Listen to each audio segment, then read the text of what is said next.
Alright, so why don't you tell us a little bit about yourself? Alright, my name's Andrew Laughlin. I go to Shawsheen Tech. I'm a senior. I work at Market Basket. I'm a bagger. It's the one on top of the hill in America. It's right next to a Kmart. And just to mention, it's on a hill. So that means the carts go a very long way. So that means I have to go and get them. Okay. Yeah. I have a very small cachet of friends and acquaintances. Alright. Is there anything else you wanted to say? Or should I start asking you questions? I'm 18 and I'm single. Okay.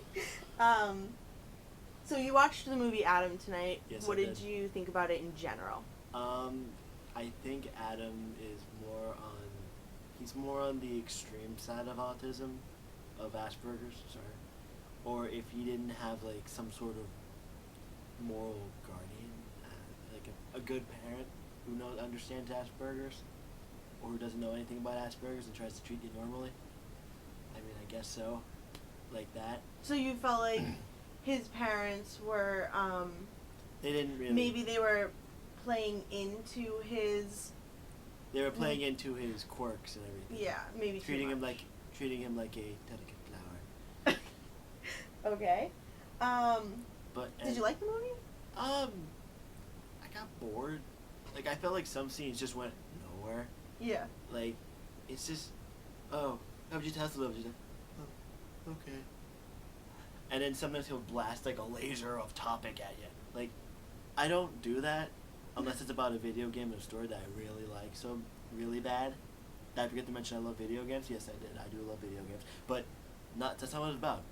Basically, at some parts in the movie, he'll just blast a laser of topic at you and be like, oh, astronomy was made in yada yada yada this, and So- stars are in the sky. So he was almost like a little too Rain Man for your He's a liking. little, tell you the truth, I've never seen Rain Man.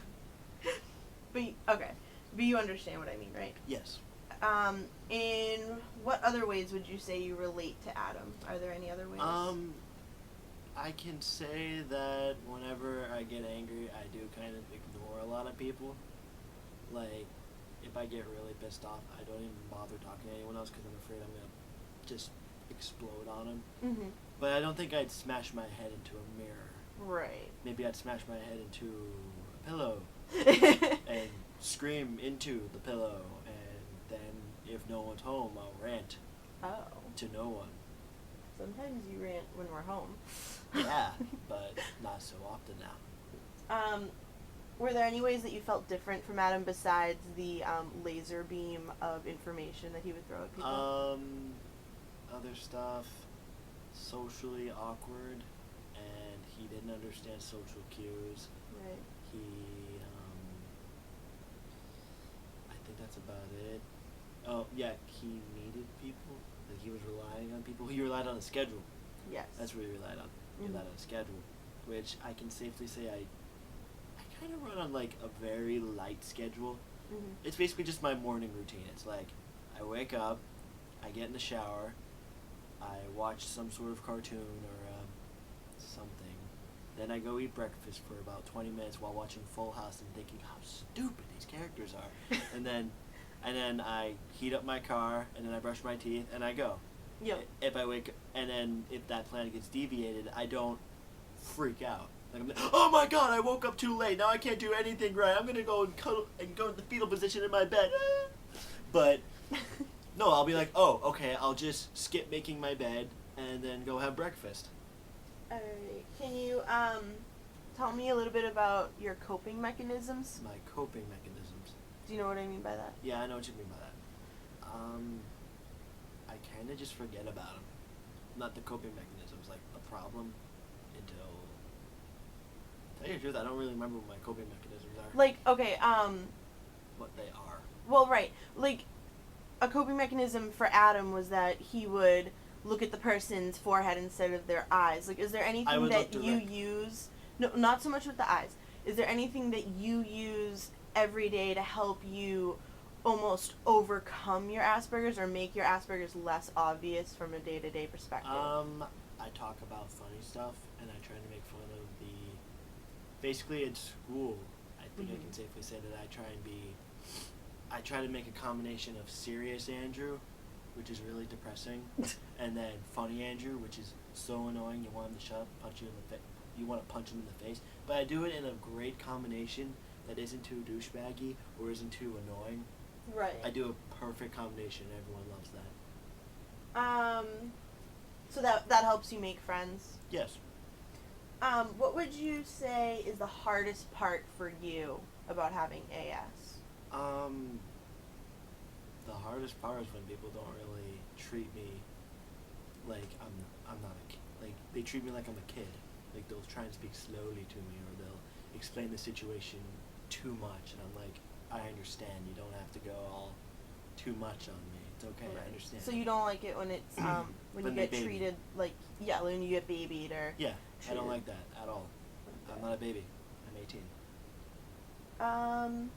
Do you ever feel like an outsider or like you don't belong? Oh, hell yeah. At lunch. Oh, at lunch, definitely. Yeah. Because I sit with my friend, but he has his own pack of friends. Mm-hmm. So I'm afraid of what I'll say is going to affect what he's going to think of me, or like what his friends are going to think of me. Okay.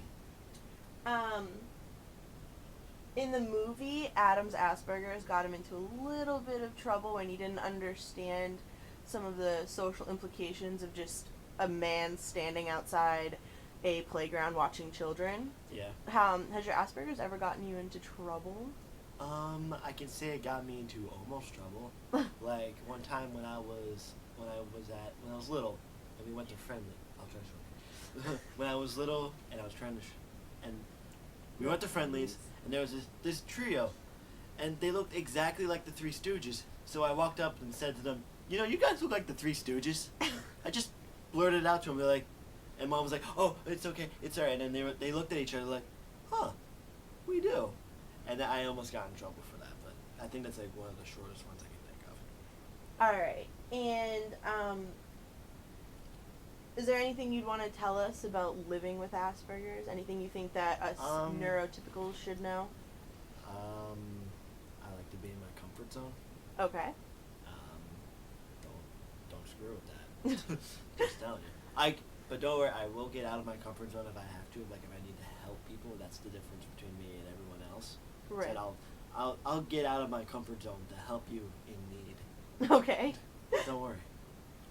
All right, and you're Superman. Last question. Yeah. Actually, I have 2 questions. 2 more questions. All right, really quick. Okay. How do you think your life would be different if you didn't have Asperger's? I think I'd be into sports. I'll say that much. Mm-hmm. Like I think I'd want to be in sports because when I did soccer, I didn't care. Like when I was the goalie, I just sit in the goal and pick up grass. That's all I did. Yeah. And whenever like we were kicking the ball, I just kind of stop and sit down and pick at grass again. Do you think that had something to do with you feeling like you were an outsider? Yeah, of course it did. That's when I was 5, so that just reached fever pitch of Asperger's. Yeah. What's the second question? The last question is, do you ever enjoy having Asperger's? Has it ever made you happy, I guess? I guess when I took care of its advantages of having Asperger's, like getting out of class for a point at the pictures meeting. So, in like elementary school when you had... basically. It was like, oh, because I'm special, I get to do the point the pictures game. Alright, thank you very much for letting us interview you. You're welcome.